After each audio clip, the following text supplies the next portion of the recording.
যক্ষ্মা শনাক্তকরণের ১০০ দিনের কর্মসূচির সূচনা করে যক্ষ্মা নির্মূলীকরণের জন্য ৭ ডিসেম্বর ২০২৪ থেকে ২৭ মার্চ ২০২৫ পর্যন্ত কর্মসূচি হাতে নেওয়া হয়েছে। ভারতবর্ষে ৩৪৭টি জেলায় এই যক্ষ্মা নির্মূলীকরণ কর্মসূচি চলবে।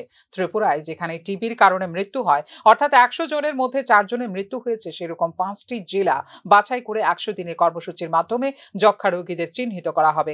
এলাকার আশা কর্মী সহ স্বাস্থ্য দপ্তরের কর্মীরা বাড়ি বাড়ি গিয়ে যক্ষ্মা রোগীদের চিহ্নিতকরণ করবেন। যক্ষ্মা রোগীদের চিকিৎসার জন্য ২০১৮ সাল থেকে ৫০০ টাকা করে দেওয়া হতো, বর্তমানে তা বাড়িয়ে ১০০০ টাকা করে দেওয়া হচ্ছে বলে জানিয়েছেন কর্মসূচিতে অংশগ্রহণকারীরা।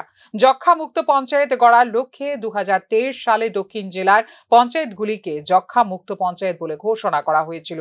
২০২৪ সালে লক্ষ্যমাত্রা বাড়িয়ে কাজ করার প্রচেষ্টা চলছে। বর্তমানে দক্ষিণ জেলায় ১৩৮ জন যক্ষ্মা রোগীদের চিকিৎসা চলছে। জানুয়ারি থেকে ২৪৫ জন যক্ষ্মা রোগী শনাক্তকরণ করা হয়েছে। ২০২৪ সালে এখন পর্যন্ত দক্ষিণ জেলায় ১৪ জন যক্ষ্মা রোগীর মৃত্যু হয়েছে বলে জানিয়েছেন দক্ষিণ জেলায় অংশগ্রহণকারী অতিথিরা।